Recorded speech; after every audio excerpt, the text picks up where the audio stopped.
Welcome to Design Domination, where you'll learn to become a better, more business-savvy designer so you can dominate your competition. Hi, and thanks for tuning in. I'm Colleen Grotzer, and in this episode of Design Domination, I'm talking about why designers need contracts. I can hear you groan already, but stick around and hear me out. I'm going to share some really important points, including how using contracts actually helps you in ways that you may not even have thought about, and you don't want to miss that. When I refer to contracts, I'm referring to an agreement, a statement of work, a proposal, or an estimate. Whatever you use to spell out your terms of work, pricing, scope of work, and deliverables. Those items should all be included in your contracts. Now, a lot of graphic designers shy away from creating contracts and using them with clients because, well, you hope for the best and trust that the client won't do anything to warrant you needing one. You haven't had any issues in the past. You may not think of yourself as a business owner. You want to focus on work, not legal issues. Or maybe you think contracts are intimidating. You really have to put your creative self aside and put your business hat on to understand some key points and benefits to using contracts. First off, contracts get you more respect. Contracts say, I'm a professional, here's how I work. They also say, I'm in charge here. You get taken more seriously, and you aren't seen as a fly-by-night freelancer who might ghost them in the middle of their project. You've clearly put time and thought into your work, and you understand how to work with clients. Now, another benefit to using contracts is that they weed out bad clients. They could be clients who might be looking to take advantage of you. They maybe hope that you won't use a contract that will put them legally on the hook to pay you. They could also be clients who don't take designers seriously. Oh, a contract? Oh, I don't have time to read that. Oh, I didn't realize this would be so formal. They could be clients who feel the need to be in control and tell you how to do your work and nitpick everything you do. Make this blue, Cinderella. Make the logo bigger, Cinderella. They could be clients who are bullies who want to try to talk down your pricing or your terms or into not using a contract at all so they don't have to be responsible for anything. Using contracts is a good litmus test. And anyone that balks at signing one is probably not someone you want to work with. So it's best to find that out before you work with them. So like I mentioned earlier, maybe you're just hoping for the best when you do a project for a client, but you can't do that. And just because you've never had any issues before doesn't mean you shouldn't use a contract. It's only a matter of time before there will be a misunderstanding. And that doesn't only happen with bad clients. It happens with good clients too. And when it does, it can really make that good relationship go south. That means you might be resentful toward them and maybe even not motivated to do your best work. And they may not want to work with you again. They may not refer other clients to you in the future. And after all, that's the other part of doing the work. Not just getting paid, but getting repeat work from clients and getting referrals. Now, you can have good clients that you end up in a bad situation with because of a poor contract or no contract. Every client has different expectations when working with graphic designers. They may have no experience at all working with a designer. And what may be obvious to you may not be obvious to them. It's kind of a label I once saw on deodorant. Warning, do not apply to the eyes. And maybe you do things a little bit differently from other designers too, which is totally fine. So when you use a contract, you set expectations. And this is so important because it really sets the stage and says, here's what I'm going to do for you. How many designs, how many revisions, when I will send a first proof, and here is what I will deliver to you. PDFs, JPEGs, etc., right? And then when and how much it will cost. The more details you provide, the better. It builds trust with the client and it makes you look more professional. When clients don't know what to expect, they start asking a lot of questions. And then they may question your invoice and they may question the deliverables later.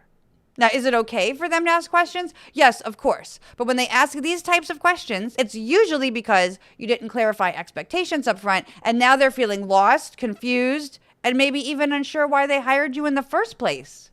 And you never want that to happen. It puts a bad taste in their mouth, and that is so hard to undo.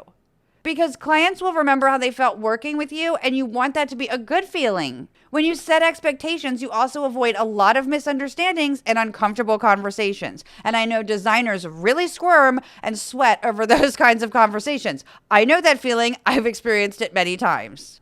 And it is not fun. Now, whether you're a freelancer working on the side or you're working full-time for yourself, you set the rules that you want clients to play by. And these establish your boundaries too. Now, you don't have to include these in every single contract for the same client necessarily.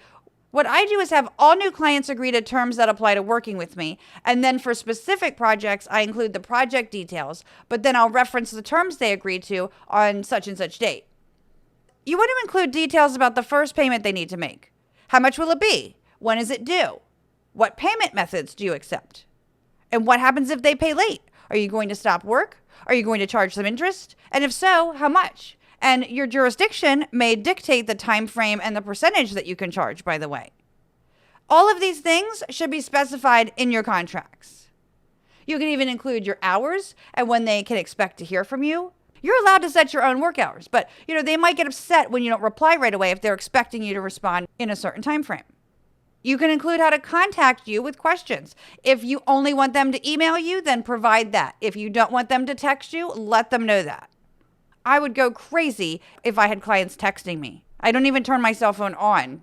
Specify how you want to get feedback on proofs, like if you want them to mark up a PDF. If you don't do this, I can almost guarantee that you'll get an email with a list of edits or a new Word document with no changes tracked. I also include how I want them to provide copy and that it should have been proofread first. Now, a lot of times when you send a contract to a client, they will start asking questions about the project or your terms. And these may be things that you haven't addressed, or they may be things that you have addressed in your contract that they forgot to bring up. So getting questions before you start working together is a good thing because you want to clear things up, especially if there are any deal breakers for either party, right? Or if there's something that you might charge more for that they hadn't mentioned, such as if they do want to get the native files. What's not okay, though, is if a client asks you to justify your rate or your terms of work. Never feel like you have to explain that to them. A simple, "that's just my rate," or "this is my policy," should suffice.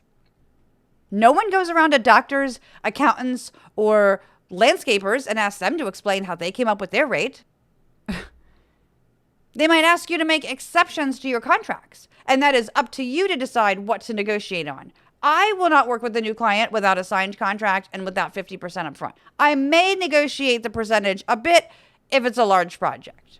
Okay, something you might be really excited to hear about is that using a contract can actually increase your profitability. And I mean this in a few ways, actually. First, there might be costs associated with the project, such as stock images, printing, plugins, hosting, and so forth. Who will be responsible for the cost of them? Are you including any of them as part of the project? Because you don't want to provide an estimate only to have the client assume that these costs were all included. And what they thought they were paying for is now completely skewed. So when you state what you are or are not including, you ensure that they understand which costs they will need to be accountable for. Now, the other aspect of profitability is that many graphic designers are people pleasers and hate confrontation. And I can attest that I used to be this way myself.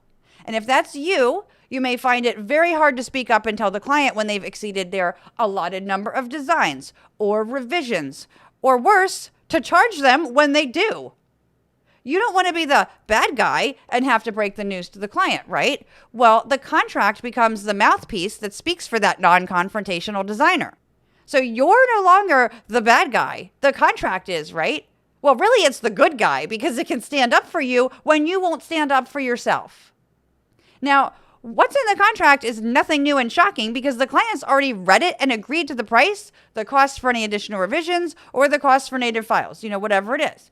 And it makes it easier to say, this is going to cost more, or this wasn't included in our original agreement. So you just have to refer them back to it. Contracts create accountability for you and the client.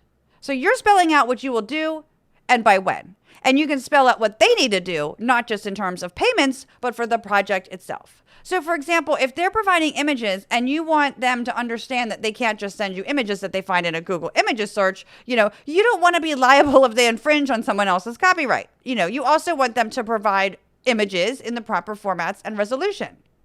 If they're going to be sending you copy, well, if they're late with it, is that going to then extend the deadline? Or will it be on you to pick up their slack and still get the project done on time? When there's an important deadline that aligns with the launch of a brand or, say, the occurrence of an event, right? It can cost the client money if they miss that deadline. So these are things that you can address in your contracts. Now, contracts can also help you avoid scope creep, and we all hate that. When the client just keeps making endless revisions and you wonder, when will I get out of this hell? Well, you can include how many rounds of revisions or time for revisions are included, but then also state how much additional ones are. And then if a project gets to a point where the revisions go beyond that, it will be so easy to say, I'm happy to make those edits. I just wanted to let you know that these will be additional as they weren't included in the original agreement or estimate. You're blaming that pesky contract again, but you're even doing them a courtesy by letting them know because they may have forgotten to check the contract. Avoiding scope creep will help keep the project on time and avoid sticker shock when you send the client that final invoice. Contracts can protect you and your creative intellectual property. You can protect yourself in terms of payment. Now, does that guarantee that you will be paid? No, not if you don't require payment before starting work and before providing final files. Contracts also protect your creative intellectual property, which is vital for graphic designers. So many designers don't understand this, and I get it because it can be such a confusing topic. But let me tell you, I'm not a lawyer or anything, so this is not legal advice, but you're not obligated to hand over source files, native files, unless it's a work for hire situation, like you're doing work for another designer, or a logo design where the client should get native files.